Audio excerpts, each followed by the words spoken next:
Unit 10, Verbal Behavior, Section 2, Augmentative and Alternative Communication, or AAC.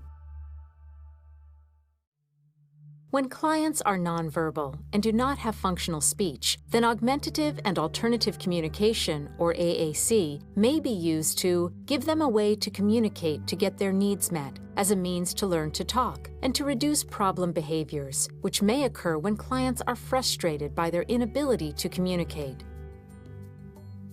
Let's go over the outline for this unit. First, we will discuss speech, followed by explaining augmentative and alternative communication. Then we will go over several types of AAC, such as sign language and picture systems. In particular, we will explain in detail the Picture Exchange Communication System, or PECS, including all the phases and data collection methods involved. Finally, we will touch upon AAC with electronic devices and through the use of spelling, writing, and typing.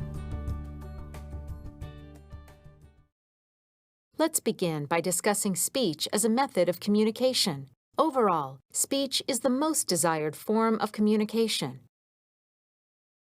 The advantages of teaching speech is that the client will have the ability of a large speaking community who can help the client learn by modeling, prompting, and reinforcing the client's vocalizations.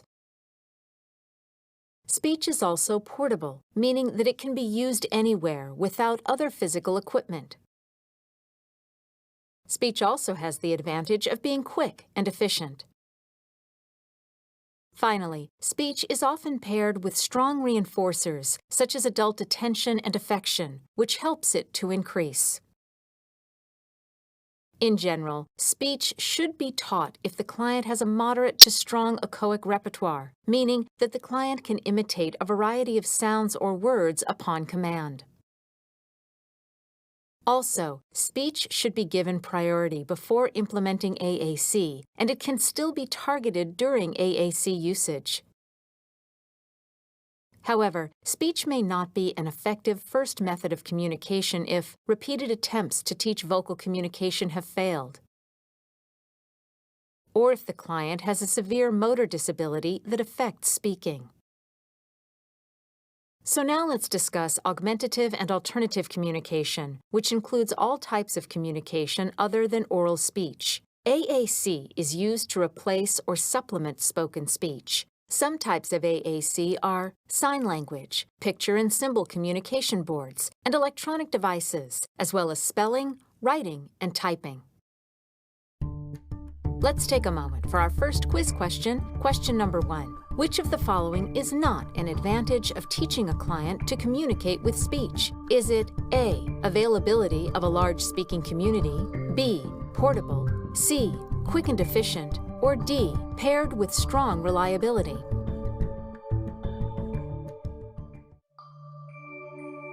That's right, the answer is D. Paired with strong reliability is not an advantage of teaching a client to communicate with speech.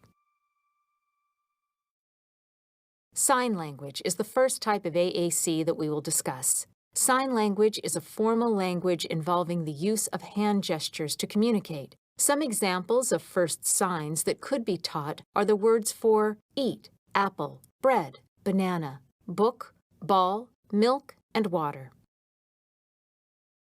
Sign language has several advantages as a mode of communication. First, motor imitation with their hands is often easier for clients to learn than oral imitation with their mouths for speech.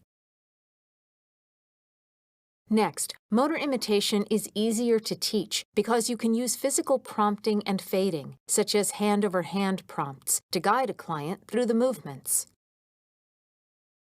Another advantage of sign language is that signs closely represent objects and may be built-in prompts. For example, the sign for pencil is a finger drawing on an open palm of the other hand, which looks like writing with a pencil. This similarity may help the client to learn the sign. Additionally, signs, like speech, are portable, so they can occur in many different environments without the need for other equipment. Furthermore, the deaf population provides a verbal community if the client is able to access other individuals who sign. Also, there are different signs for each word, which is similar to speech. sign language also has the advantage that it may promote speech by being immediately understood by parents and teachers, which then may lead to reinforcement and an opportunity to shape articulation. Also, if technicians speak while signing and reinforce the client's speech approximations, then specific sounds can become associated with specific signs and with reinforcement. Finally, signs can be used as prompts to evoke vocalizations and then to improve articulation. Specifically, signs can be used as a prompt for target vocalizations, and clients can even use signs to self-prompt their own vocalizations. Here is our next quiz question. Question number 2.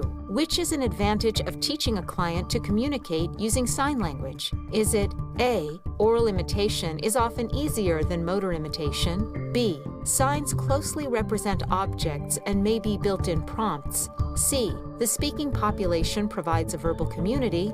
Or D, there is one sign for all words, which is similar to speech?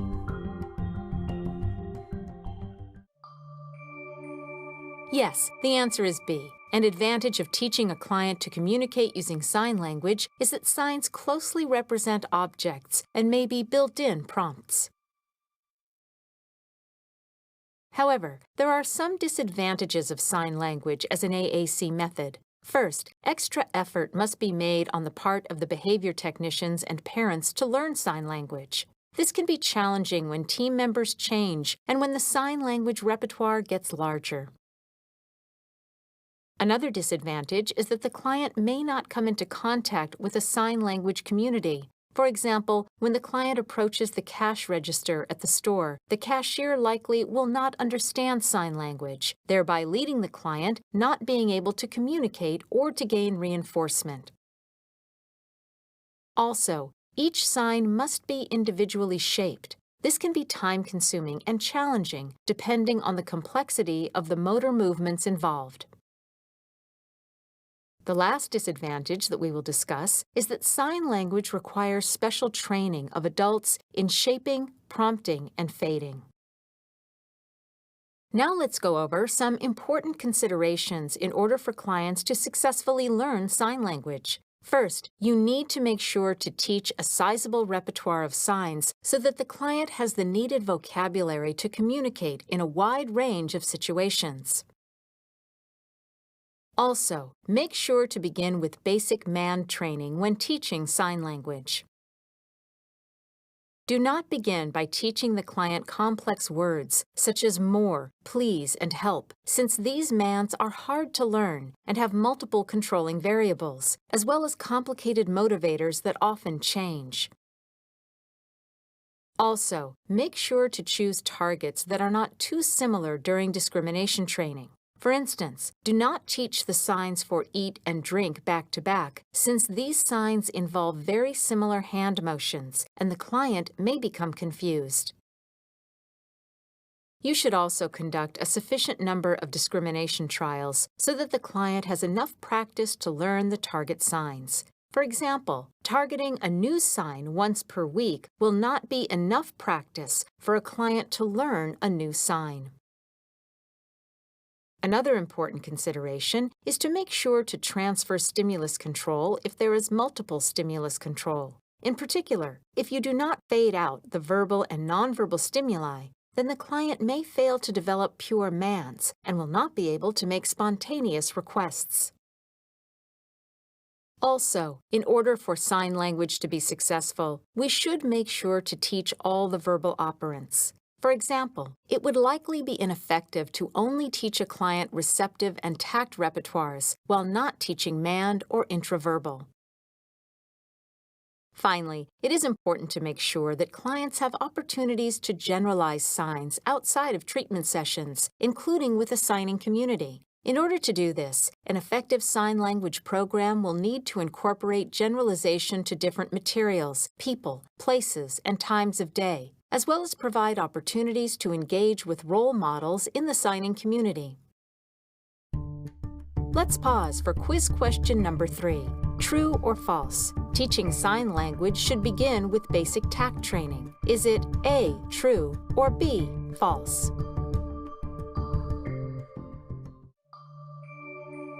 You got it. The answer is B, false. Teaching sign language should actually begin with basic man training. So now let's go over how to use ABA to teach signs to clients with autism. First, just like with speech training, you should establish rapport and then select the first word, such as cookie. Then, begin with man training to teach the client to make a request. Use various prompts, which means that the client's response will be multiply controlled.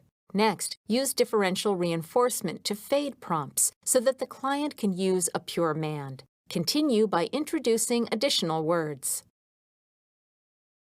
Here is an example of how to transfer stimulus control during man training using sign language. Begin teaching when the client is hungry. Give the vocal SD, "What do you want?" and then present the visual prompt of showing the cookie, the vocal prompt of telling the client, "Say cookie," the model prompt of making the sign, and the physical prompt of guiding the client's hands through the movement. When the client signs cookie, then the client receives the food item, praise, and potentially physical contact or affection. The first transfer occurs when you fade out the physical prompt of guiding the client's hands. Next, you would fade out the model prompt of making the sign. Then you could fade out the vocal prompt of telling the client to say cookie, followed by fading the visual prompt of showing the cookie, while at the same time fading out the reward of physical contact. Then, you could fade the vocal SD of asking the client, "What do you want?" while at the same time fading out the reward of praise. Finally, this will result with the client being able to sign cookie when he is hungry and receiving the cookie, which is a pure man. So now let's go over the transfer procedure for TAC training using sign language. This example begins by teaching the client when he or she is motivated for a toy truck, asking, "What is it?" showing the client the truck, telling the client to say truck, and making the sign for truck. Once the client says truck, then he is reinforced by getting the truck, as well as praise and physical contact, such as a high five. The first controlling variable that is faded is the motivational operation and the specific reinforcer of receiving the toy truck. Next, you could fade out the model prompt. Then, you could fade out the vocal echoic prompt, followed by fading out the vocal intraverbal prompt of asking, "What is it?" and the reinforcer of physical contact. Finally, the client should be able to sign truck when he or she sees the truck and then receives praise. This is a pure tact. Okay, now let's go on to question number 4. When teaching a client to tact using sign language, which controlling variable does not need to be faded out? Is it A, MO, client wants toy truck, B, vocal SD, ask, "What is it?" C, visual SD, show truck, or D, model prompt, make sign?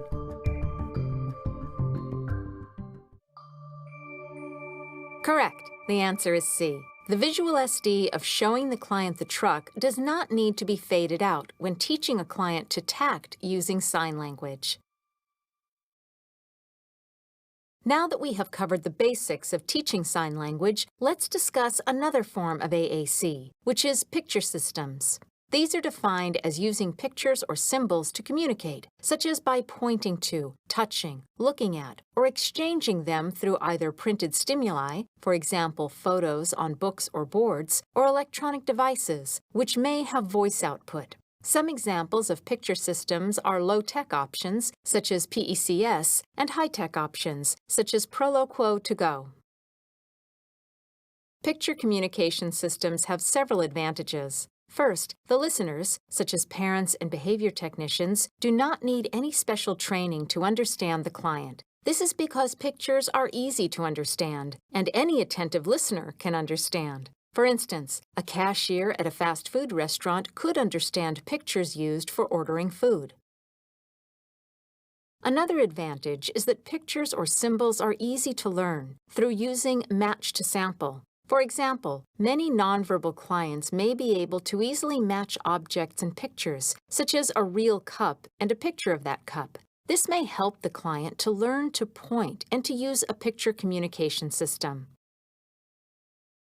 Also, the response of pointing or giving a picture is easy to teach since it is the same for each target. This can be useful for individuals who have poor muscle control, since the picture exchange response to request a drink is the same as the one to request a bike ride. Furthermore, electronic devices with voice output are greatly improving the efficiency of picture communication, and these types of devices are attractive to others. However, like other AAC options, picture systems also have some disadvantages. The first disadvantage is that words cannot be emitted without the equipment, such as the board, book, or device. This means that if the client did not have his or her picture book, then he or she would not be able to communicate. Also, it might be difficult to get the client to carry the equipment, or the equipment might break or get lost. For example, if the client does not have his or her communication system on the bus, at the store, around the house, or in the bathroom, the client may become frustrated and have increased tantrums. Also, with picture systems, it may be difficult to portray complex concepts with symbols. And space for new words may be limited by the size of the equipment. Another disadvantage is that the client's response may be slower due to multiple steps needed. For example, scanning the pictures, selecting the picture, and exchanging the picture. Now for quiz question number 5. Which is a disadvantage of teaching a client to communicate using picture systems? Is it A, words can be emitted without the equipment, B, difficult to get the client to carry the equipment, C, difficult to portray simple words, or D, all of the above?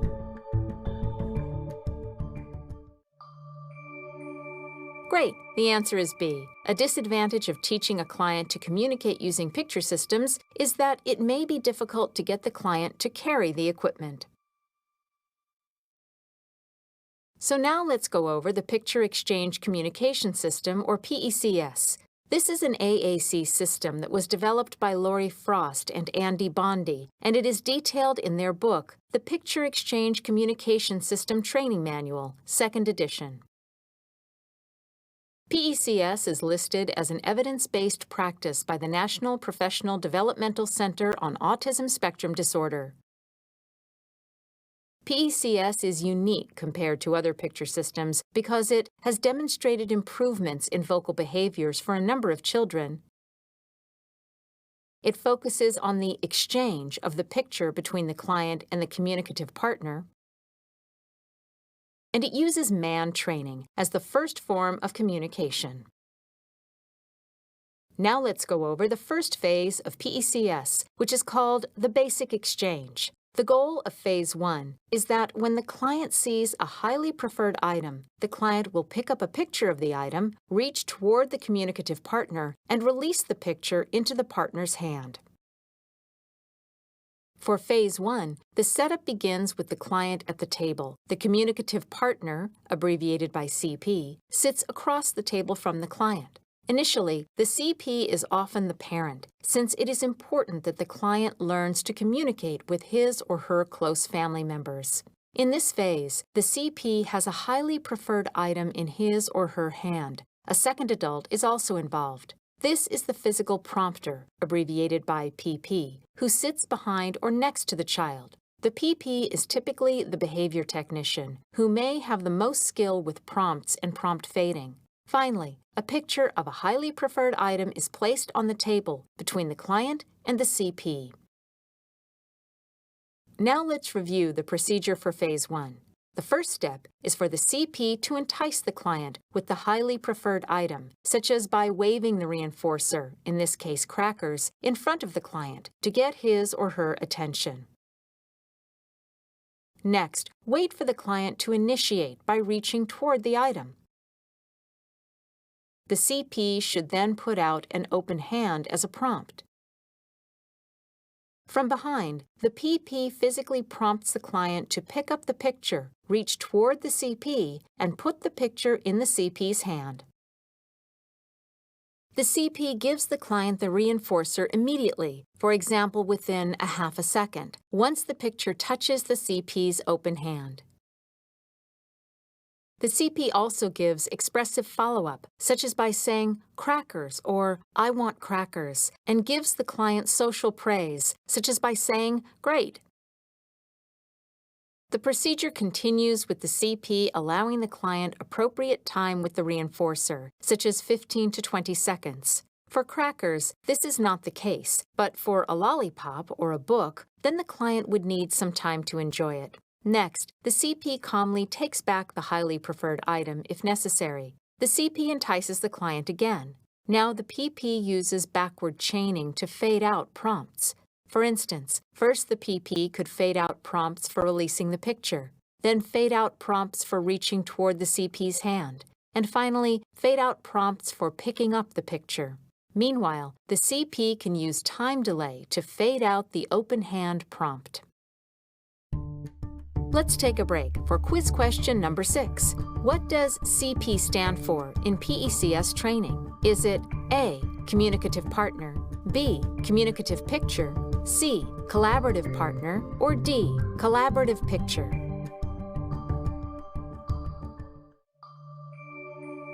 That's right, the answer is A. CP stands for communicative partner in PECS training. Here are some considerations for Phase 1. First, do not give vocal prompts, such as by saying, put it in my hand, since our goal is for the client to initiate. Also, vary the types of highly preferred items used, such as switching between crackers, candy, Play-Doh, and blocks. But remember, during this phase, you should only present one picture at a time. Furthermore, you should not conduct PECS training in a mass trial format. Another guideline is that you should aim to provide at least 30 to 40 opportunities throughout the day or session for the client to practice this skill. Finally, remember that 2 adults are necessary for the appropriate prompting to occur. So let's discuss some ways to troubleshoot issues that may arise in PECS Phase 1.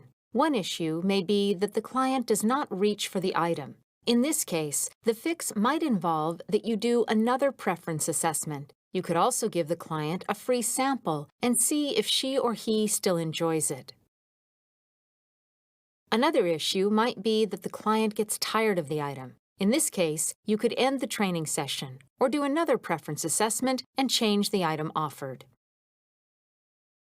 Another issue might be that the client has trouble picking up the picture. If this occurs, you could modify the picture stimuli to make it bigger, thicker, or to have a handle. The next issue might be that the client is waiting for a cue from the behavior technician to initiate. In this case, the CP should silently entice the client with the item again. Finally, an issue may be that the client plays with the picture. If this occurs, the PP should interrupt the behavior and restart the exchange with prompts to make sure that there are no extraneous behaviors on the next trial. Now that we have gone over PECS Phase 1, let's look at the datasheet, which can be used to track the client's progress during this phase. On the top of this form is the lesson name and the client ID number. The MO is that the client lacks the item, and the SD is that the picture of the item is on the table and the communicative partner entices the client with the item. The response is that the client picks up, reaches, and releases the picture into the communicative partner's hand. During the session, you take data by entering the date next to the trial number. Each row counts for 1 trial. You can score how well the client is able to pick up, reach, and release the target picture using a plus sign for independence, a check sign for some prompts given, and a minus sign for completely prompted. In addition, you should write in the picture that was exchanged. In this case, it was juice, as well as the activity that was occurring when PECS was taught, which in this example was snack time.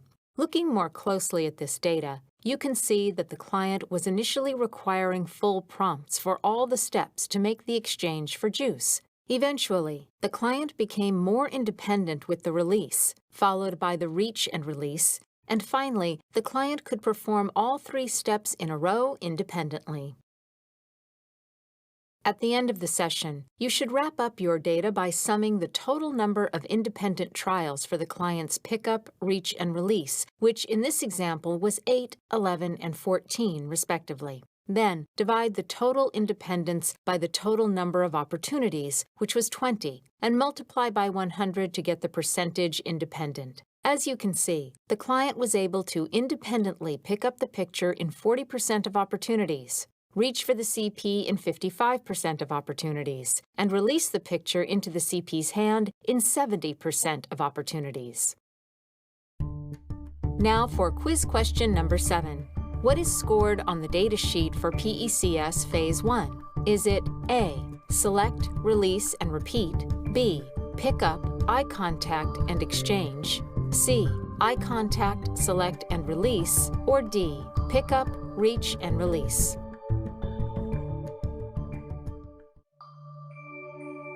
Right, the answer is D. The client's ability to pick up, reach, and release the picture is scored on the datasheet for PECS Phase 1. All right, now let's move on to PECS Phase 2, which is increasing distance and persistence. In general, the goal of this phase is that the client will learn to go to the PECS book, remove the picture, then go to the communicative partner, gain the CP's attention, and put the picture in the CP's hand. Let's review the setup for PECS Phase 2. First, it is important to designate a place in a common area for the PECS book to be located, for example, on top of the therapy table. Then, place one highly preferred picture on the front of the PECS book, such as with Velcro. The client and CP are seated on either side of the table. The CP has several highly preferred items and their related pictures available on additional pages inside the PECS book. Once again, the physical prompter sits behind or next to the client. Some of the guidelines for Phase 2 are the same as for Phase 1, in that you do not give vocal prompts, you should vary the types of items used, and you should only present one picture at a time. However, in Phase 2, you should also perform preference assessments often, vary the CPs, and provide many opportunities for spontaneous requesting. Phase 2 has multiple steps. Let's begin by going through the procedure for Step 1, which is teaching the client to remove the picture from the PECS book. First, the CP allows the client free access to the preferred item for approximately 15 seconds. Then the CP places a picture of the preferred item on the front of the PECS book.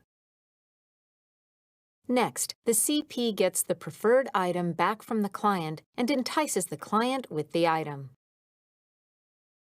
The client may then reach for the picture.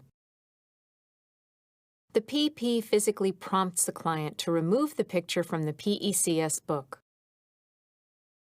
The client then removes the picture from the book, reaches to the CP, and releases the picture into the CP's hand. The PP continues to fade prompts until the client is independent with removing the picture from the PECS book in 80% of opportunities. All right, here is quiz question number 8. Which of the following is not a part of the setup for PECS Phase 2? Is it A, designate a place in a common area for the PECS book, B, place two highly preferred pictures on the front of the PECS book, C, client and CP are seated on either side of the table, or D, CP has several highly preferred items and their related pictures?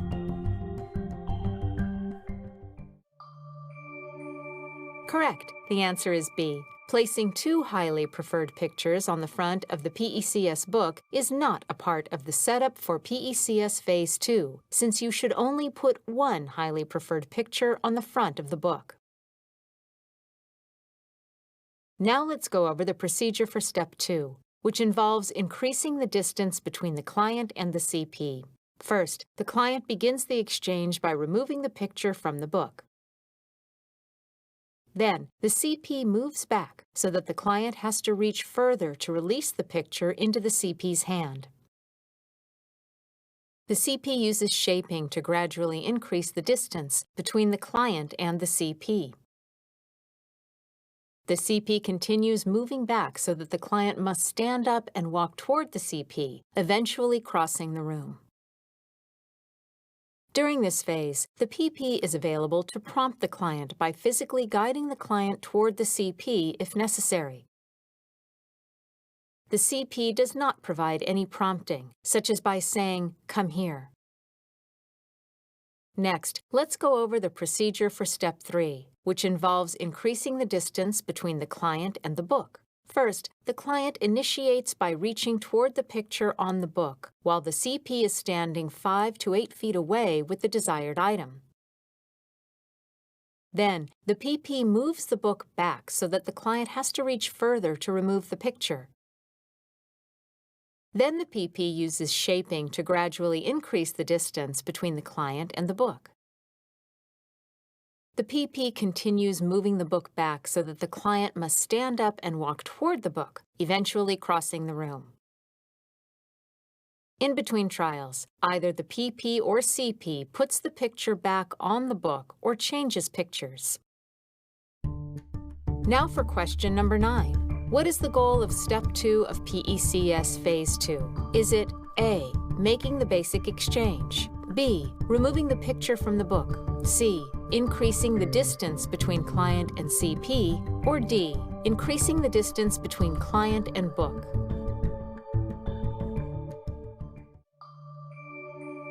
Yes, the answer is C. Increasing the distance between the client and the CP is the goal of Step 2 of PECS Phase 2. So let's move on to Step 4, which is to assess and eliminate accidental prompts. First, do not use the expectant look, for example, raising your eyebrows, hunching your shoulders, and raising your arms, as if to ask the client what he or she wants. Instead, you should keep a poker face with no expression. Also, start moving away from having the client sitting at the table or in a chair. Instead, capture opportunities in a variety of locations with the client standing. Also, you should begin to fade out the exaggerated enticement, such as waving the item in the air and making dramatic facial expressions. Instead, you may put the item out of view, such as behind your back or under the table. Another way to eliminate prompts is to fade out facing your body toward the client. Instead, you can turn your back to the client and the PP can prompt the client to tap your arm to gain your eye contact. In addition, you can fade out looking at the client, since this may be an unintentional cue, which is prompting the client to approach. Phase 2 has some additional teaching steps that may be useful for your client. First, you may teach the client to travel from room to room. In order to do this, the CP moves into a doorway, then to the other side of the doorway, and then into the next room. You may also need to teach the client how to give the picture to the correct person who has the item. This is important if there are multiple people in the room, since we do not want the client to just give the picture to the nearest person if that person does not have the item to exchange. Again, you can teach the client to gain the CP's eye contact during the exchange. Finally, you may teach the client to use PECS with his or her peers. Now that we have discussed how to implement Phase 2, let's review the datasheet for Phase 2. As you see here, the MO is that the client lacks the item, and the SD is that the picture is on the PECS book. The CP entices the client with the item, and the book and CP are arranged at various distances. The response is that the client approaches the book and/or the CP in order to exchange the picture. With regard to taking data, you may score the client's ability to travel to the CP as a plus, check, or minus, as well as write in the distance to the CP. You may also score the client's ability to travel to the book, as well as writing in the distance. And just like Phase 1, you should write in the picture that was exchanged and the activity that was taking place at the time of the exchange. On this datasheet, we see that the client was successfully able to travel up to 5 feet to the CP to request TV during break time. However, the client was still learning how to travel 3 feet to the book to get the picture. In order to wrap up your datasheet for Phase 2, you should sum up the total number of trials in which the client traveled to the CP and the book. In this example, the client was able to travel to the CP 20 out of 20 times, which is 100% independence. However, the client was only able to travel to the book in 12 out of 20 opportunities for 60% independence. Let's take a moment for question number 10.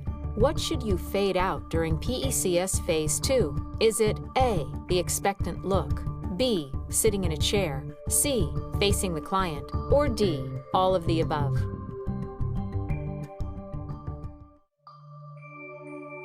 That's right, the answer is D. All of the above should be faded out during PECS Phase 2. Now let's move on to PECS Phase 3, which is discrimination. The goal of Phase 3 is that the client will learn to go to the PECS book, choose the correct picture from an array of pictures, go to the CP, and exchange the picture for the desired item. The target is the client selecting the appropriate picture from a field of more than one picture. The setup for Phase 3 is as follows. The client and CP are seated at the table. The PECS book is on the table. The CP has several items and their associated pictures, which are either highly preferred or non-preferred, meaning irrelevant. In addition to no verbal prompts and at least 20 incidental learning opportunities throughout the day, you should also vary the position of the pictures on the communication board during discrimination training. PECS Phase 3 is divided into Phases 3A and 3B, each of which have multiple steps or parts. Phase 3A is for the client to discriminate between a highly preferred picture versus a distractor picture. Let's go over the procedure for Step 1. First, the CP places two pictures on the front of the PECS book, that is, one highly preferred and one non-preferred. In this example, Bubbles is highly preferred and the pencil is non-preferred. As soon as the client touches the correct picture, the CP reinforces the client with praise, for example, by saying, "That's right," or "Yes." Once the client puts the correct picture in the CP's hand, the CP gives the client the preferred item, Bubbles. If the client selects the non-preferred picture, the CP remains neutral. Once the client puts the incorrect picture in the CP's hand, the CP gives the client the non-preferred item, which is the pencil. Then, the CP uses the 4-step error correction procedure, which we will explain next. Let's look at quiz question number 11. What is the client learning to discriminate between in PECS Phase 3A? Is it A, a highly preferred picture versus two non-preferred distractor pictures? B, a highly preferred picture versus two highly preferred distractor pictures? C, a highly preferred picture versus a non-preferred distractor picture? Or D, a highly preferred picture versus a highly preferred distractor picture?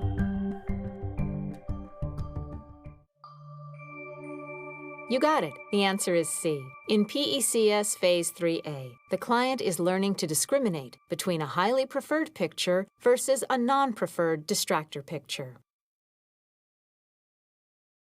When the client makes a discrimination error, you should follow the 4-step error correction procedure as follows.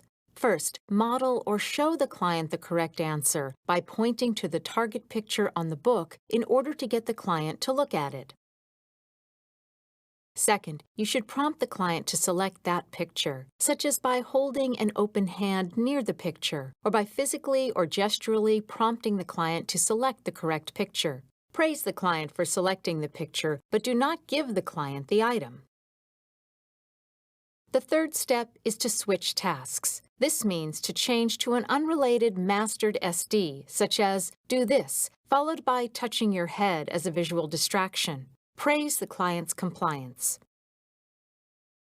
The fourth step is to repeat, which means to begin a new opportunity by enticing the client with both items again.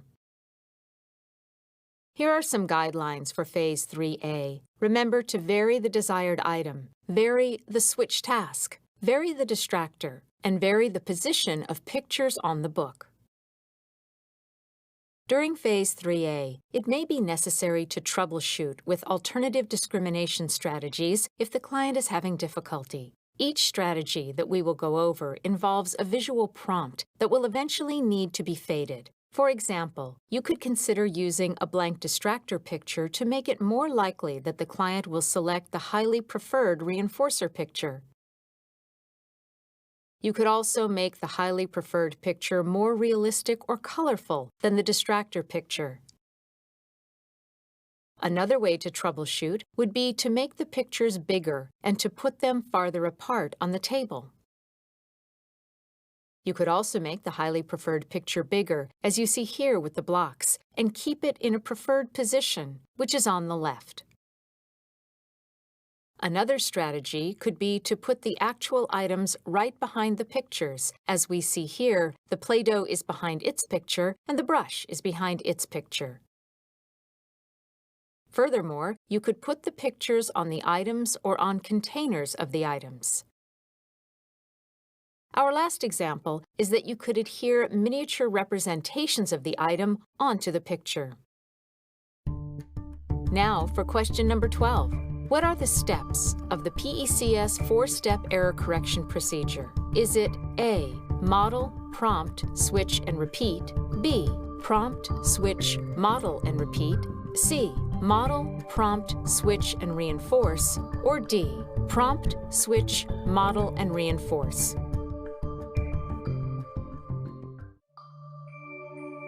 Correct. The answer is A. Model, prompt, switch, and repeat are the steps of the PECS 4-step error correction procedure. So now let's go over the datasheet that can be used to track progress during Phase 3A. As you can see here, the MO is that the client lacks the item. The SD is that a picture of a highly preferred item and distractor item are on the PECS book, and that the CP entices the client with the highly preferred item. The response is that the client gives the CP the highly preferred picture. You may score data on the Phase 3A datasheet by circling whether or not the client gave the CP the highly preferred picture or the distractor picture. Also, circle if the client had a negative reaction, such as whining or complaining, when he or she was given the distractor item. Finally, make sure to write in the pictures that were used. In this example, candy was the highly preferred item and sock was the distractor item. In order to wrap up your data, sum up the total number of highly preferred pictures that were selected and divide by the total number of pictures selected. In this example, you see that the client selected 14 highly preferred pictures out of a total of 20 opportunities for 70% selection of highly preferred pictures. So let's move on to PECS Phase 3B, which is teaching the client to discriminate between 2 or more highly preferred pictures. This is done by using the correspondence check procedure, which may be implemented as follows. First, put 2 highly preferred items on a tray and the associated pictures on the front of the PECS book. Here you see that both crackers and Play-Doh are placed on a plate and on the front of the book. Once the client exchanges a picture, motion for the client to pick an item from the tray. For example, hold out the tray and say, "Take it." The goal of this procedure is that the client selects the item that corresponds or matches with the picture that he or she exchanged. If the client reaches for the correct item, then praise the client and allow the client to take it. If the client reaches for the incorrect item, then block the client and follow the 4-step error correction procedure. Here are some guidelines for Phase 3B. First, do not accidentally say, "Take item," since this will be a vocal prompt. Also, make sure to end the 4-step error correction procedure with another correspondence check. If the client is making multiple errors, then consider some intermediate structured discrimination steps. For example, you could begin by using 2 distractors versus a blank, followed by 1 distractor, 1 preferred, and 1 blank. Then use a preferred item from one category versus a preferred item from a different category, such as a food and a toy, followed by presenting 2 preferred items and 1 distractor. All these steps could come before using 3 preferred items together. Now, for question number 13. What should you do if the client reaches for the incorrect item on the tray during the correspondence check? Is it A, allow the client to take it and praise the client for the attempt? B, allow the client to take it and follow 4-step error correction procedure? C, block the client and follow 4-step error correction procedure? Or D, block the client and repeat the trial?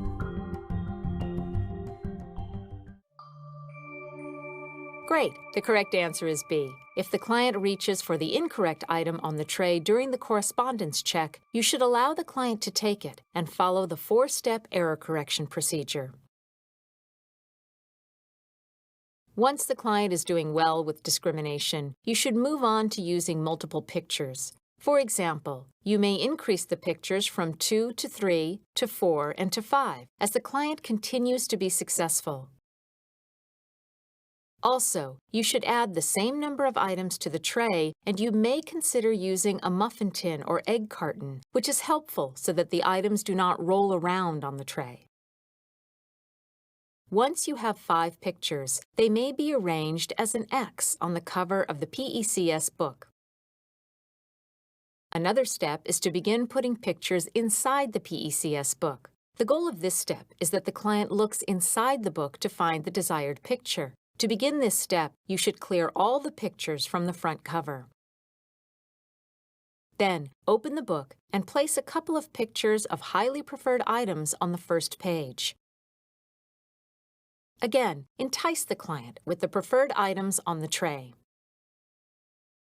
When the client reaches for the pictures, close the book so that the client must open it to get the picture. If necessary, use physical prompts and then fade them out. The next step is adding pages inside the book. The goal is that the client thumbs through pages in the book to find the picture. Begin by adding more pages to the book. Then organize the pictures within the book, such as by categories of foods, toys, and activities, as well as with color-coded pages, with tabs, and with frequently used pictures on the first page. Remember to make sure that the PECS book at home and school are consistent. Now for question number 14. Which of the following is a step of PECS Phase 3B? Is it A, looking under the table to find pictures, B, looking inside book to find pictures, C, thumbing through pages to find pictures, or D, both B and C?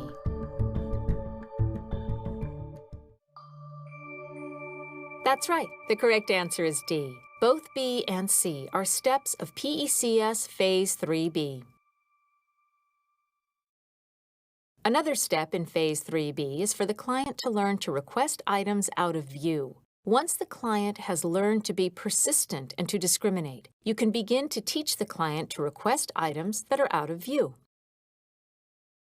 Now we will briefly go over some methods to teach this skill. One method is that right after the client requests and receives an item, then put it away to see if the client will request it again. Another method is to entice the client with an item near an open cupboard, then to put the item in the cupboard and close it as the client approaches. You could also place curtains over shelves in the home and/or classroom to conceal preferred items. Or you could put preferred items into boxes or opaque containers that are not see-through. We have finished the steps of Phase 3B, so now let's go over how to use the associated datasheet. As you can see here, the SD is that the CP offers the client a tray of items after the client gives a picture, which he or she chose from 2 or more pictures on the front of the PECS book. The response is that the client selects the correct item that corresponds with the picture given to the CP. In order to take data, you should score how well the client did on the correspondence check. For example, you should score a plus sign if the client took the same item that he or she requested with the picture. On the other hand, you should score a minus if the client took a different item than the one that he or she requested. Additionally, you should circle the type of distractor, in which N stands for neutral, L for low preferred, M for medium preferred, and H for high preferred. Of course, you should write in the picture that the client selected.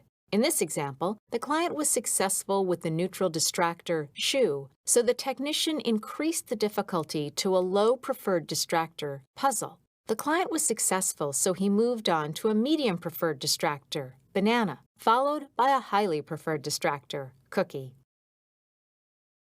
In order to wrap up the Phase 3B datasheet, you should add up the total number of correct correspondence checks and divide that by the total number of opportunities, followed by multiplying by 100 to get the percent of correct correspondence checks. This data shows that the client had 18 correct correspondence checks out of 20 opportunities for a 90% overall. Let's pause for question number 15. Which is a method used to teach a client to request items that are out of view? Is it A, right after client plays with toy, take it and put it on the table? B, entice client with toy, put it in cupboard and close cupboard? C, put toy on a shelf that does not have curtains? Or D, all of the above?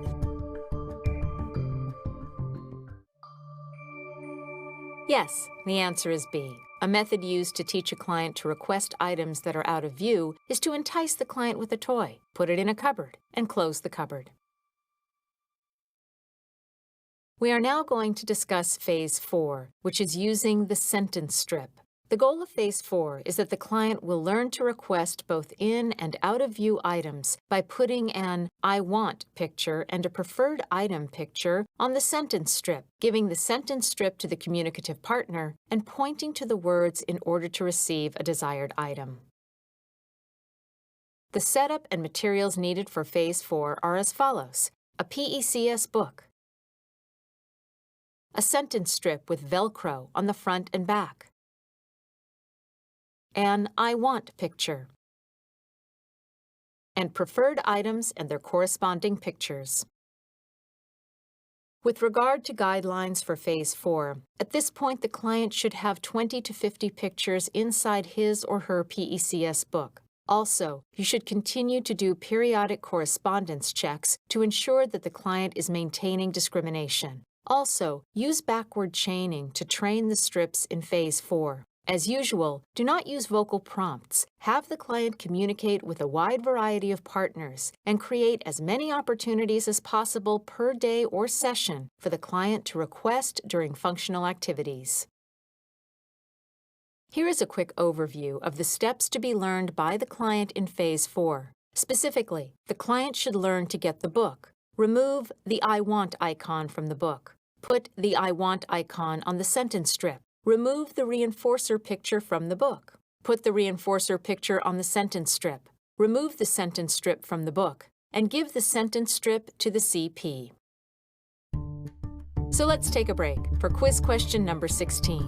In PECS Phase 4, what should the client learn to do after he or she removes the I want picture from the PECS book? Is it A, remove the reinforcer picture from the book? B, put the reinforcer picture on the sentence strip? C, put the I want icon on the sentence strip? Or D, remove the sentence strip from the book?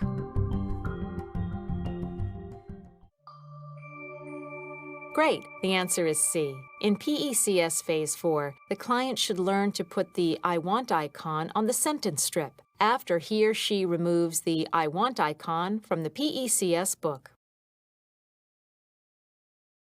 So let's go over step number 1, which is the client putting the reinforcer picture on the sentence strip. First, attach the I want picture to the left side of the sentence strip.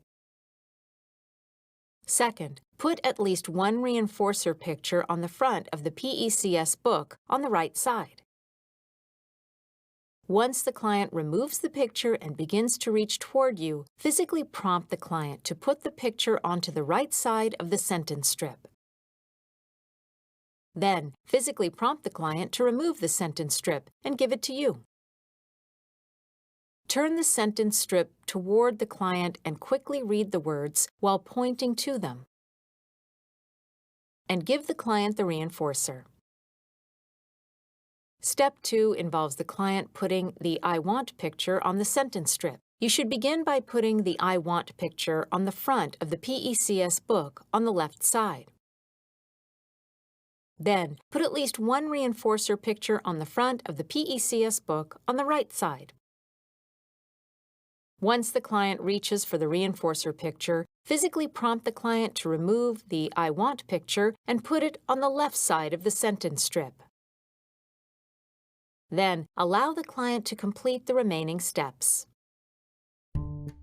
Here is question number 17. In Step 1 of PECS Phase 4, where should you place the I want picture to begin teaching use of the sentence strip? Is it A, on the left side of the front cover of the PECS book, B, on the right side of the front cover of the PECS book, C, on the left side of the sentence strip, or D, on the right side of the sentence strip?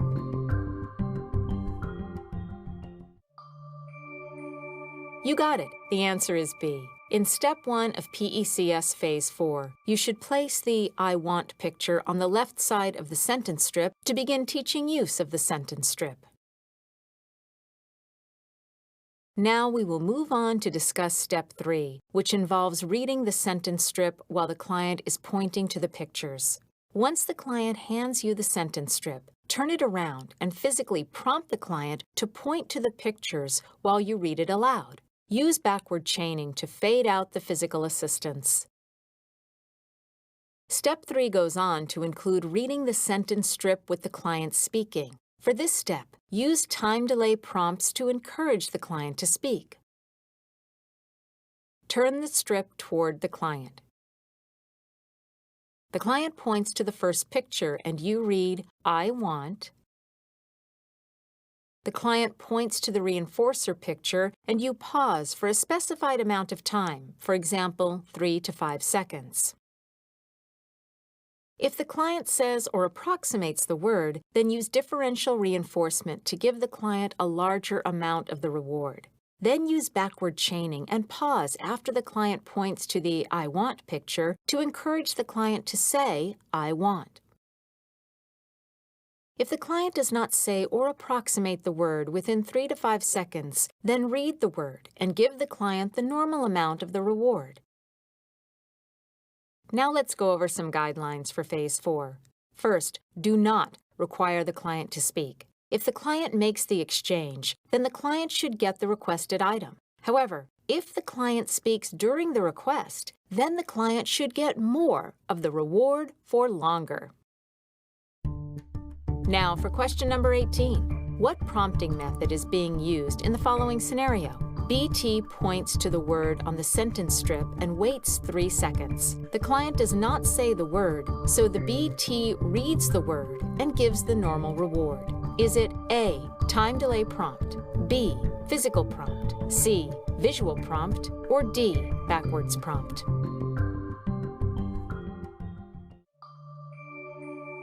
Correct. The answer is A. Time delay prompt is the prompting method that was used in this scenario. During Phase 4, you may want to consider organizing the PECS book. For example, you might keep the most frequently used pictures on the front of the book. You may organize the pictures inside the book by category. Also, you should keep the I want picture on the left side of the front of the book with the most frequently used pictures. You may also begin reducing the size of the pictures so that more can be stored inside the book. Start by reducing the most frequently requested pictures first. Do correspondence checks to make sure that the client is still successful with the smaller pictures. Then, reduce the size of the other pictures. Also in Phase 4, the client may begin requesting multiple items. Specifically, at this stage, the client may begin to request more than one item on the same sentence strip. For example, during art class, the client could request, I want markers, paper. You can also teach the client to use the word and. For example, the client could request, I want markers and paper. So let's go on to quiz question number 19. During PECS Phase 4, which pictures should you begin to reduce the size of first? Is it A, non-preferred pictures, B, medium preferred pictures, C, least frequently requested pictures, or D, most frequently requested pictures?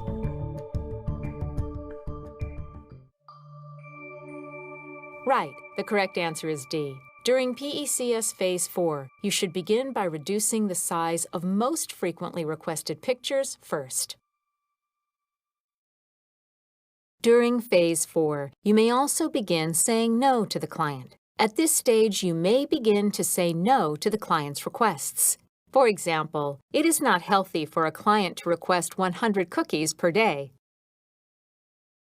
Let's review some strategies that you can use to say no to the client's requests. First, you can present empty containers. Specifically, show the client an empty container while saying no, so that the client sees the functional consequence. In this example, you can see an empty bottle of bubbles or an empty plate of food. You may also offer the client other options by showing the client the items in the book that he or she can request. For example, you could flip to the toy page in the PECS book to give the client some other ideas. A third option is to make a deal with the client by using the PREMAC principle. Begin by asking the client to perform a simple task in order to receive the reinforcer. Then, increase the difficulty of the task as the client is successful. For example, have the client put a piece in a puzzle before getting his desired food treat. Another strategy is to create an unavailable page in the PECS book. Put the universal symbol for no on the pictures that are unavailable.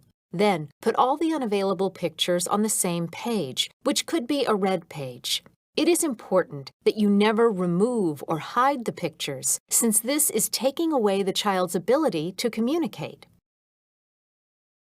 Another strategy is to schedule reinforcement for the client. You can put the picture of the desired item on the client's visual schedule so that he or she can see when he or she will get it later. Another strategy is to just say no and then reinforce the client's appropriate response. In general, it is appropriate for the client to learn to tolerate hearing no. Therefore, you can focus on reinforcing the client with another reward if he or she remains calm after hearing no. Finally, you can teach the client how to wait, as we will discuss next. Now for question number 20. True or false? It is acceptable to remove pictures from the PECS books if the reinforcing item is not available. Is it A, true, or B, false?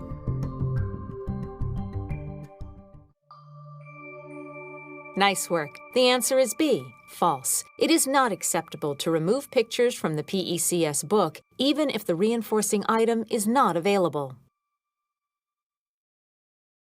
Now let's go over the steps to teach waiting. First, you must ensure that you control access to the reinforcer and the time period that the client may engage with it. Next, make several wait visuals, such as oval yellow cards with the word wait on them. The first step is for the client to wait for 30 seconds or less.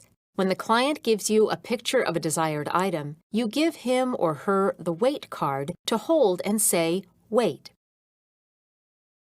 After 2 to 3 seconds, take the wait card back, praise the client for waiting, and give the requested reinforcer.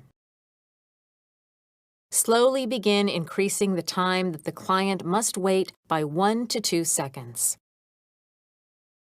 Step 2 involves the client waiting for more than 30 seconds. Once the client can wait for 30 seconds, give him or her the wait card and something else to hold in his or her hands to occupy the client. Consider making a wait box that has the waiting options in it. Slowly increase the interval to 1 to 2 minutes. Some options are to put a picture of the item that the client is waiting for on the wait card. As you see here, it is a picture of the bubbles.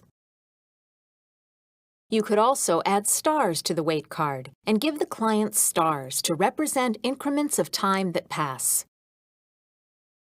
Now that we have finished discussing Phase 4, let's go over the datasheet. As you can see, the MO is that the client lacks the item.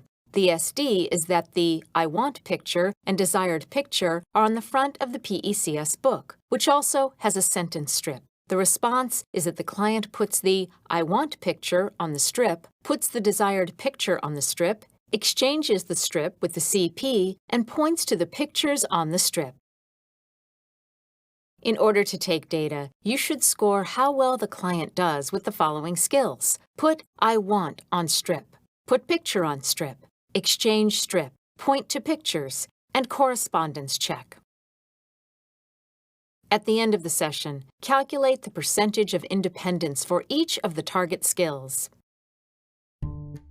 Now for question number 21. The client's ability to perform which of the following skills is scored during data collection for PECS Phase 4? Is it A. Take I want off strip, B. Put picture on front of book, C. Exchange strip, or D. Say words while pointing to pictures?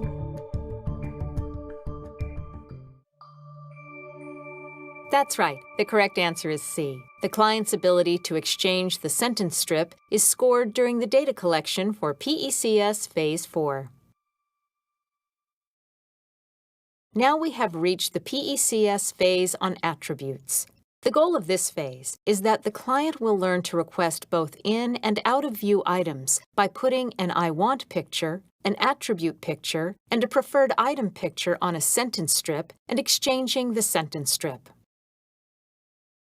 Attributes are a feature or characteristic of an object, such as color, size, texture, or speed. The attributes phase should be taught concurrently with Phase 5 and/or 6. The first step of the PECS attributes phase is to perform a preference assessment. Basically, you need to figure out if there are specific attributes that are important to the client for specific items or activities. For example, the client may be observed to prefer the big ball, or the long pretzel, or the green candy. When teaching attributes, there are a few guidelines to consider. First of all, there is no need for the client to receptively identify attributes before teaching the client to mand for attributes using PECS. For example, the client does not need to know how to point to red before he learns to request preferred red items. Also, when teaching attributes, only vary the target attribute and do not vary other features of the object. A good example shown below is to only vary the attribute of size. A poor example shown below is to vary the attributes of size, color, and type of ball. So now let's go through the steps. Step number 1 is to teach the client to use a 3-picture sentence with no discrimination between attributes. First, attach the I want picture, one attribute, for example yellow, and one reinforcer, for example candy, to the front of the PECS book. Second, entice the client with 2 items, an item with the preferred target attribute, such as yellow candy, and a similar item without the target attribute, such as red candy. Once the client puts the I want and candy pictures on the sentence strip, move the pictures apart and ask, which one? If the client reaches for the preferred item, you should physically prompt the client to put the attribute picture on the sentence strip between the I want and candy pictures, and then allow the client to give it to you. Next, turn the sentence strip toward the client and quickly read the words while pointing to them. For example, I want yellow candy. Then, give the client the reinforcer with the target attribute, which in this example is the yellow candy. Present another opportunity and allow the client to put the I want picture on the sentence strip. When the client reaches for the reinforcer picture, then physically prompt the client to remove the attribute picture and put it on the sentence strip. Allow the client to complete the remaining steps and give the reinforcer. Continue to fade prompts. When the client independently reaches for the attribute picture, immediately praise him or her, such as by saying, "Right." So here's question number 22. During the PECS attributes phase, what should you do when the client independently reaches for the attribute picture? Is it A, physically prompt client, B, immediately praise client, C, block client, or D, perform 4-step error correction procedure?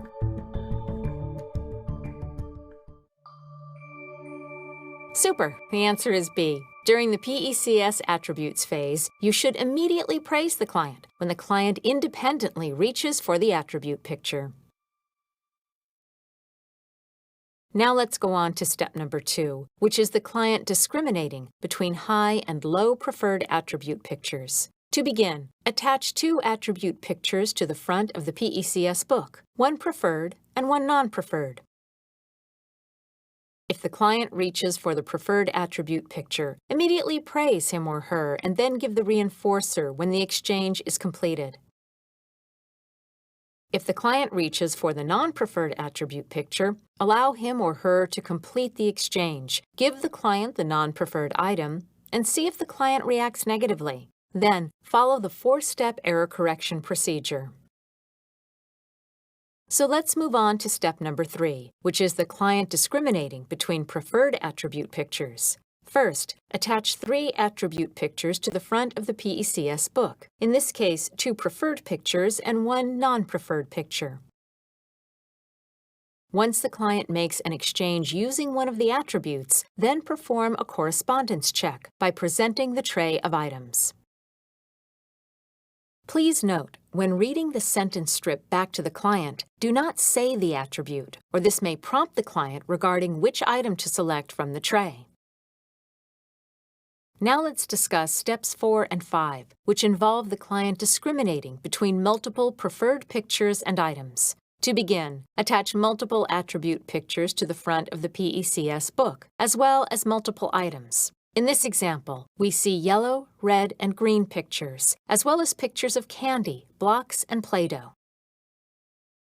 Once the client makes an exchange using one of the attributes and one of the items, then perform a correspondence check. Again, when reading the strip back to the client, do not say the attribute, or this may prompt the client regarding which item to select from the tray.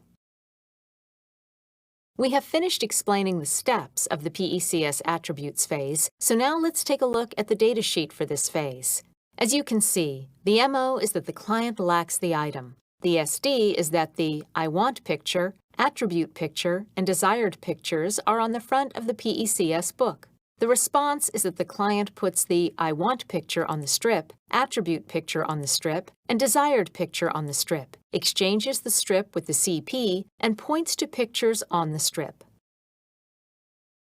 You may score the client's ability to use the 3-picture strip with a plus, check, or minus sign. Write in the target attribute and the number of available icons and items, which were available on the front of the PECS book. If the client is at the stage of discriminating, then also score if the client used the CR attribute and how well the client did with the correspondence check. In this example, the client is only learning to use the 3-picture strip with the attribute green and has not progressed to discrimination training yet. In order to wrap up the datasheet, sum up the client's total independence for using the 3-picture sentence strip, using the correct attribute, and for the correspondence check. Then, calculate the percentage of independence for each of these skills. As you can see in this example, the client was able to use the 3-picture strip with 90% accuracy and use the correct attribute picture, as well as complete the correspondence check with 100% accuracy. Let's pause for quiz question number 23. In the PECS attributes phase, which of the following is the goal for step 2?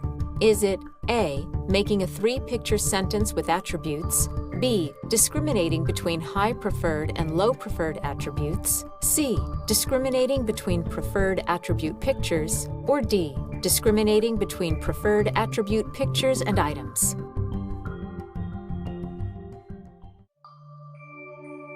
You got it. The answer is B. In the PECS attributes phase, the goal for step 2 is discriminating between high preferred and low preferred attributes. Let's go on to PECS phase 5, which is the client learning to respond to the question, what do you want? The goal of phase 5 is that the client will learn to use his PECS book to respond to the question, what do you want, as well as continue to spontaneously make requests. Let's review the general guidelines for Phase 5. In this phase, you should continue to vocally and tangibly reinforce each correct response. use time delay prompts, create at least 20 opportunities to request during functional activities, and allow several opportunities for spontaneous requesting as well. Step 1 begins with a 0-second delay prompt. First, the desired object should be present. Put the I want picture on the front of the PECS book. Then, simultaneously, with a 0-second delay, point to the I want picture and ask, "What do you want?" The client picks up the I want picture and completes the exchange using the sentence strip. The second step involves increasing the time delay interval. For instance, you may gradually increase the time between asking, "What do you want?" and pointing to the I want picture. Increase the time delay prompt by 1 to 2 seconds per success level. For example, 80% of opportunities successful. The goal of this step is that the client should be able to beat the prompt consistently. If the client answers the question before the prompt, then use differential reinforcement and provide the client with more reinforcement. Step 3 involves interspersing responsive and spontaneous requests. This means that you should systematically mix opportunities for spontaneous requesting, as well as answering the question, "What do you want?" For this step, the goal is that the client should be able to do both without prompting. So now let's go over the datasheet for Phase 5. As you can see here, the MO is that the client lacks the item. The SD is that the I want icon is on the PECS book, and the CP asks, "What do you want?" The response is that the client completes the sentence strip and gives it to the CP. In order to fill out the datasheet, you should write in the length of the time delay interval, such as 0 to 5 seconds. Also, score the client's ability to answer the question. Then, write in whether or not the client beat the prompt. On this datasheet, you can also score the client's ability to independently make spontaneous requests and to accurately perform correspondence checks. To conclude your data for Phase 5, you can calculate a percentage of independence for the skills of answering the question, spontaneously requesting, and the correspondence check. In this example, the client scored an 85% for answering the question, and he maintained spontaneous requesting and correspondence checks at 100%. Now for question number 24. What should you do if the client answers the question, "What do you want?" before the time delay prompt? Is it A, use differential reinforcement and provide client with more reinforcement, B, use differential reinforcement and provide client with less reinforcement, C, prompt client by pointing to the I want picture, or D, prompt client by labeling the picture?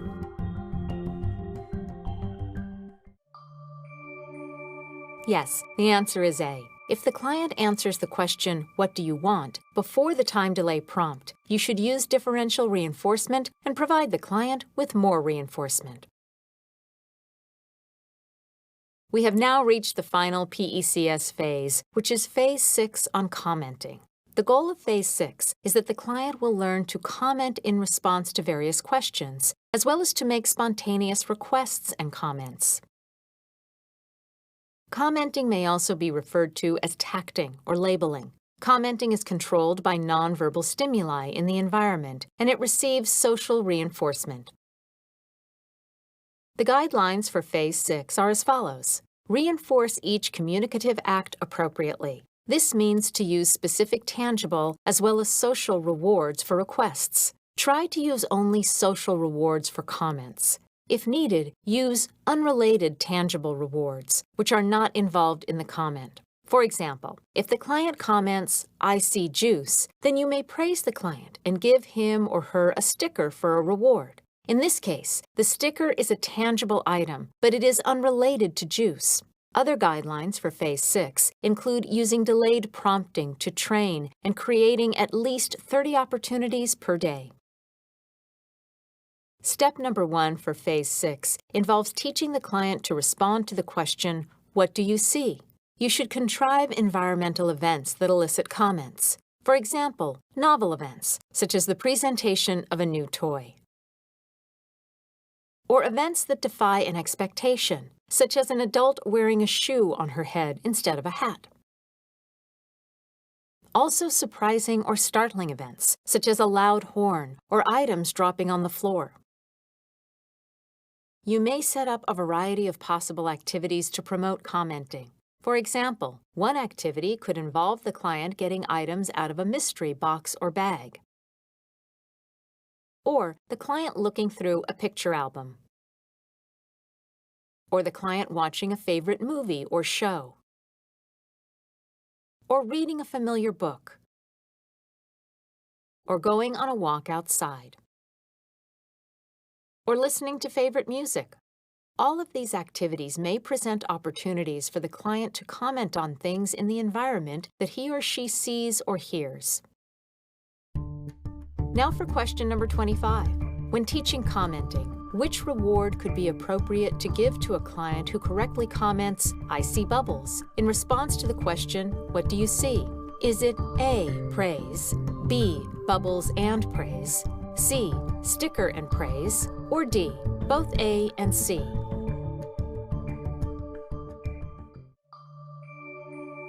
That's right. The correct answer is D. When teaching commenting, praise or stickers and praise alone could be appropriate rewards to give a client who correctly comments, "I see bubbles," in response to the question, "What do you see?" Step 1 involves teaching the client to respond to the question, "What do you see?" The setup is to put the "I see" picture on the left side of the front of the PECS book. Then, put the "I want" picture and the most reinforcing items inside the PECS book. Also, put a few pictures that will be used during the commenting lesson on the right front of the PECS book. Here, you see that the pictures brush, pencil, and cup have been added to the front of the PECS book. Next, gather the corresponding familiar but not highly reinforcing items for the lesson. Let's go over the procedure for Step 1. First, contrive the environmental event. For example, pull a familiar object out of a bag while simultaneously pointing to the "I see" picture and asking, "What do you see?" If the client completes the sentence strip exchange correctly, then only provide the client with social reinforcers, such as by saying, "Right, that is a brush." If the client does not pick up the "I see" picture, then use a physical prompt. Use time delay prompts to fade out the question. So here's question number 26. Which of the following is a way to contrive environmental events to elicit comments from the client? Is it A, present routine events, B, present events that match expectations, C, present startling events, or D, all of the above?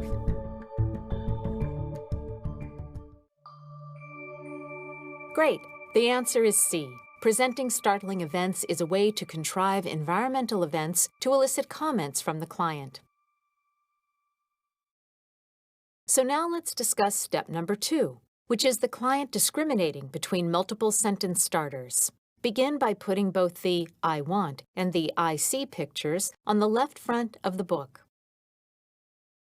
Then put both pictures of desired items and familiar items on the right front of the book. In this example, the pictures of the desired items are crackers, bubbles, and candy, while the pictures of the familiar items are brush, pencil, and cup. Next, randomly rotate the questions, "What do you see?" versus "What do you want?" If the client reaches toward the correct sentence starter, then immediately praise him or her. Then, provide the appropriate reward once the exchange is complete. If the client makes an error, allow the client to complete the exchange and then follow the 4-step error correction procedure. So now let's go over the datasheet for PECS Phase 6. The SD is that the behavior technician puts an "I see," "I have," or "I want" picture on the front of the PECS book and asks either, "What do you see?" "What do you have?" or "What do you want?" The response is that the client picks up the "I see," "I have," or "I want" picture, places it on the sentence strip, places appropriate picture on the strip, and hands it to the CP. Data for Phase 6 may be collected as follows. Score a plus, check, or minus for the client's ability to independently answer the questions, "What do you see?" and "What do you want?" You may also score any spontaneous requests or other questions that may be written in, such as, "What do you have?" In addition, you may score whether or not the client selects the appropriate picture to go with the sentence starter. In order to wrap up the data sheet, you should calculate the percentage of independence for all the questions and pictures. Now for question number 27. In PECS Phase 6, which method should be used to teach discrimination between the questions, "What do you want?" and "What do you see?" Is it A, mass trial and isolation, B, mass trial versus distractors, C, random rotation, or D, all of the above?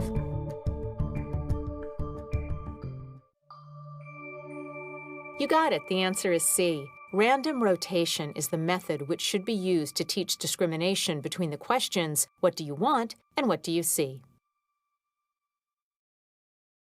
Now let's move on to step 3, which is to encourage spontaneous requesting. Do not forget to contrive learning opportunities for spontaneous requests, such as pausing during a routine. Step 4 involves encouraging spontaneous commenting. In order to do this, you should continue to contrive interesting environmental events, such as pointing to a funny picture in a storybook. The goal is to fade out the questions. For example, you could first say, "Look, what do you see?" Then, "Look, what?" Then, "Look," and finally, silently pointing to the picture without any vocalization. Within Phase 6, you may also introduce additional questions or comments. Some examples include asking, "What do you have?" to which the client may respond, "I have object." You could also ask, "What is it?" to which the client could respond, "It is object." Another example is to ask, "What do you hear?" for an answer of, "I hear object." Or you could ask, "What do you smell?" to which the client may respond, "I smell object." Overall, you should use the same discrimination procedure and error correction procedures as earlier phases. Finally, you may add more PECS activity boards or books to teach other lessons, such as personal information or academics, so that all the lessons are not in the same book. Here is the last PECS data sheet that we will cover for Phase 6.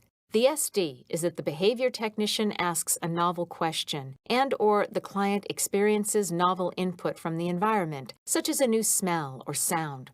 The response is that the client picks up the sentence starter, places it on the strip, places the appropriate picture on the strip, and hands it to the communicative partner.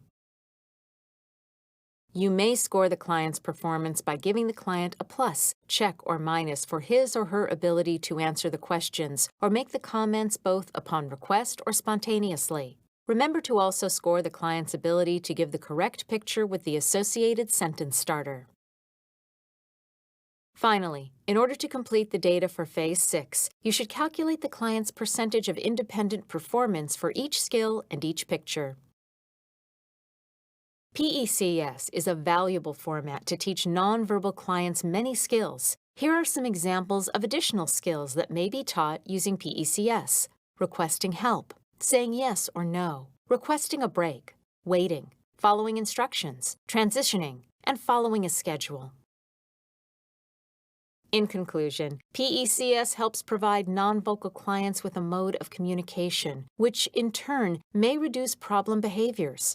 Furthermore, PECS may promote speech and can teach commenting too. Let's pause for quiz question number 28. True or false? Utilizing PECS may promote speech for some clients. Is it A, true, or B, false?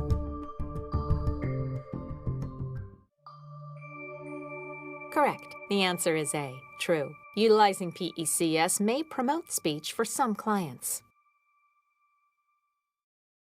As technology improves, there are several electronic devices that can be used for AAC to teach manding, tacting, and other skills.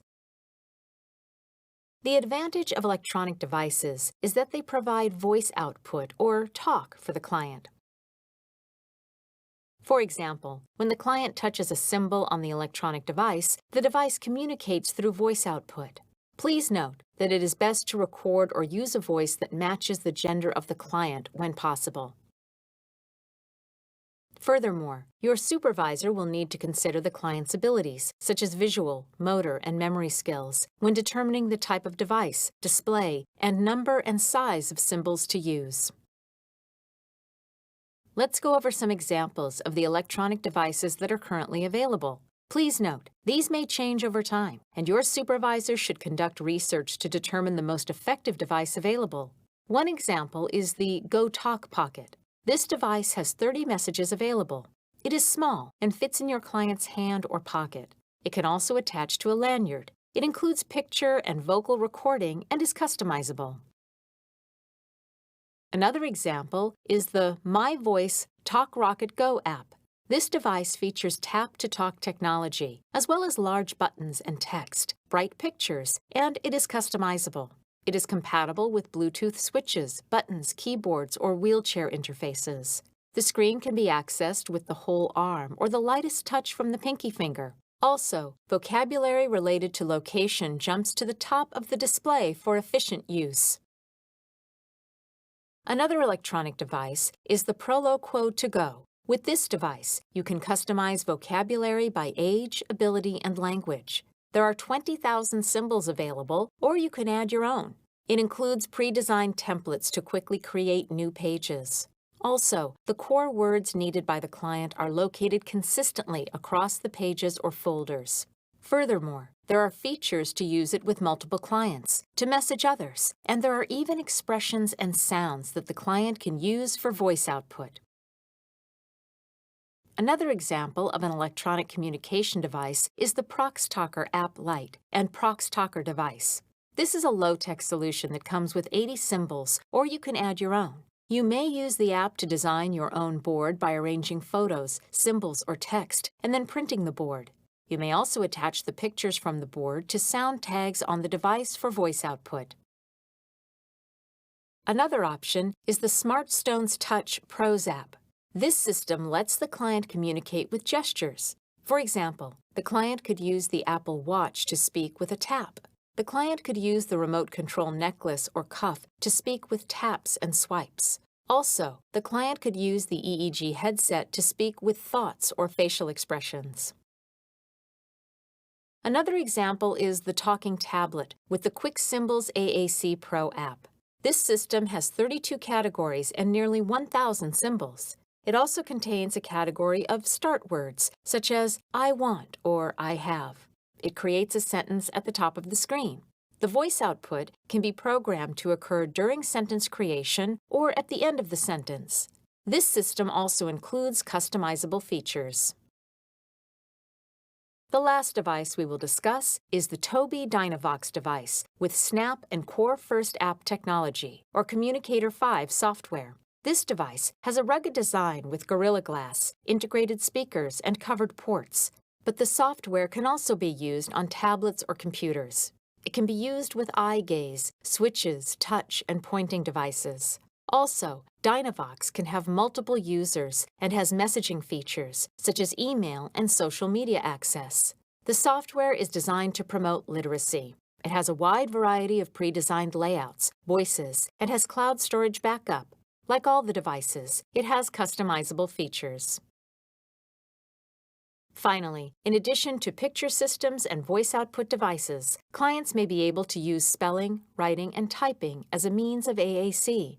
These methods of communication have been used effectively with disabled individuals, such as those who are deaf or have cerebral palsy. Individuals with autism may also benefit from these forms of communication when they have the ability to identify numbers and letters, and they are reinforced by letters and words.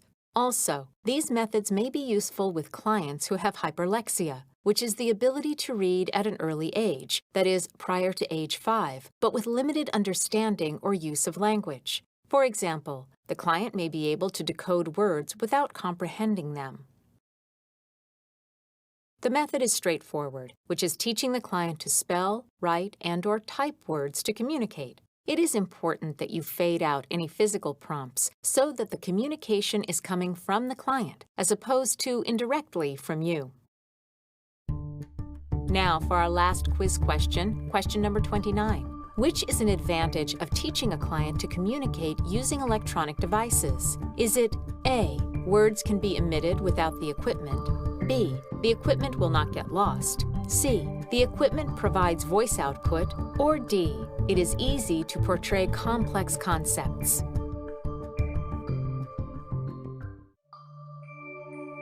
Great work! The answer is C. An advantage of teaching a client to communicate using electronic devices is that the equipment provides voice output. In summary, augmentative and alternative communication is useful for providing nonverbal clients with a way to communicate. Given the ability to communicate, this may reduce the client's problem behaviors and may promote speech. It is important to work with your supervisor to select an AAC method that will be most effective for your nonverbal client. This training was designed by Helen Motter, a board-certified behavior analyst, and Corrine Pilkington, a board-certified behavior analyst and licensed marriage and family therapist. This training program was designed to meet the training requirements for the following credentials or certifications: the Registered Behavior Technician, or RBT, the Board Certified Autism Technician, or BCAT, and the Applied Behavior Analysis Technician, or ABAT.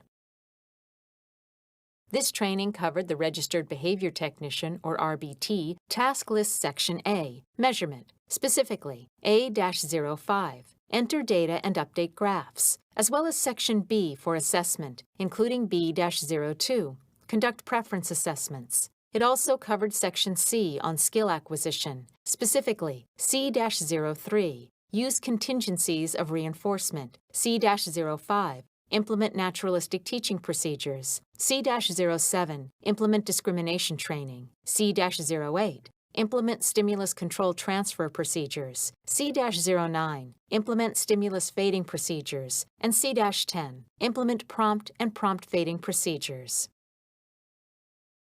This training also covered the Board Certified Autism Technician, or BCAT, Task List Section B, Principles of ABA, specifically Section B-1, Positive Reinforcement, as well as Section C, Treatment, Skill Acquisition, specifically C-1, Discrimination Training, C-3, Natural Environment Training, C-8, PREMAC Principle, C-9, Preference Assessments, C-10, Prompt, C-14, Prompt Fading, and C-15, Time Delay Prompt.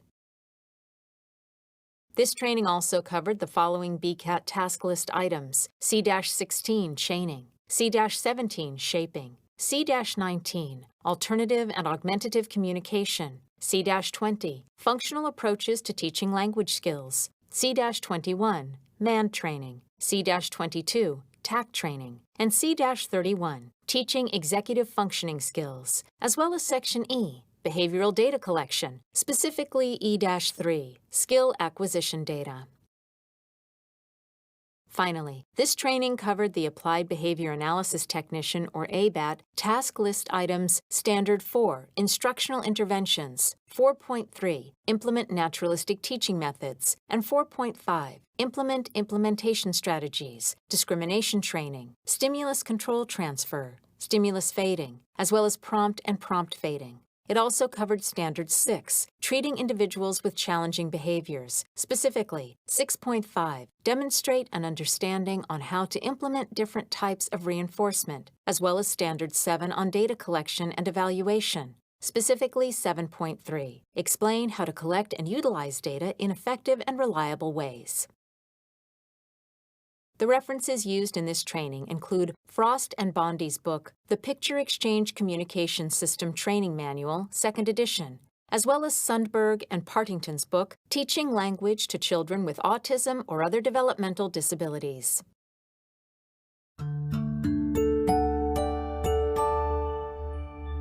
Thank you for participating in this training program. Please access the printable resources and/or examination that accompany this training.